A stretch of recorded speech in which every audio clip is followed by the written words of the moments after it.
लोकसभा चुनाव का शोर अभी खत्म ही हुआ था कि एक बार फिर चुनावी शोर नजर आ रहा है। देश के 7 राज्यों की 13 विधानसभा सीटों के लिए आज उपचुनाव हो रहा है। सुबह 7 बजे से ही मतदान केंद्र पर लंबी लंबी कतारों में मतदाता नजर आ रहे हैं।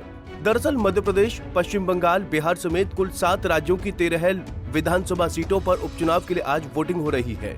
वोटिंग सुबह 7 बजे से शुरू हुई, जो शाम 6 बजे तक चलेगी, जबकि नतीजे 13 जुलाई को घोषित किए जाएंगे। 10 सीटें विधायकों के इस्तीफे और 3 सीट मौजूदा विधायक के निधन की वजह से खाली हुई थी, जिन पर आज उपचुनाव हो रहा है। इनमें सबसे ज्यादा पश्चिम बंगाल में 4 सीटों पर वोटिंग हो रही है। इनमें रायगंज, राणाघाट दक्षिण, बागदा और मानिकतला सीट शामिल है, जबकि उत्तराखंड में बद्रीनाथ और मंगलौर सीट पर उपचुनाव हो रहा है। तो वहीं पंजाब में जालंधर पश्चिम सीट के लिए वोटिंग जारी है।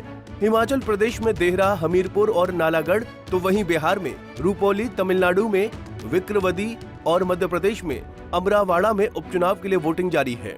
इन 13 सीटों में से बंगाल की 3 सीटों पर पिछली बार भाजपा ने जीत दर्ज की थी, जबकि बाकी 10 में से कांग्रेस ने 2, अन्य पार्टियों ने 8 सीटों पर जीत दर्ज की थी।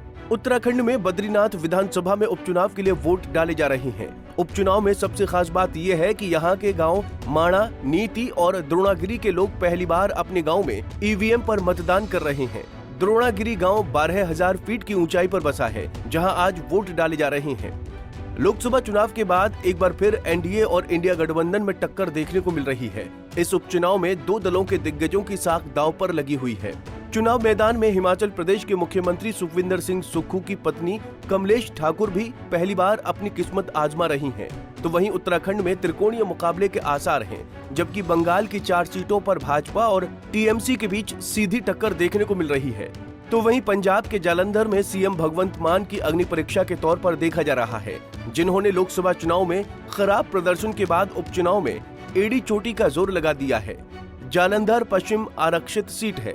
यहाँ पर बीजेपी, बसपा, आप, कांग्रेस प्रत्याशियों के बीच बहुकोणीय मुकाबला होने के आसार हैं। वहीं उपचुनाव के इस लिस्ट में मध्य प्रदेश का भी नाम है। ये सिर्फ एक उपचुनाव नहीं, बल्कि बीजेपी और कांग्रेस की नाक का सवाल बन गया है।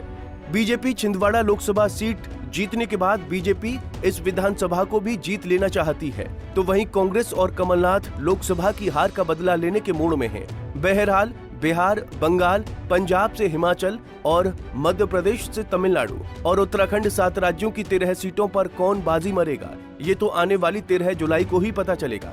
Bureau report, Punjab Kesari TV. हमसे जुड़े रहने के लिए हमारे YouTube चैनल को सब्सक्राइब करें और नई वीडियो की नोटिफिकेशन के लिए बेल आइकॉन को दबाएं।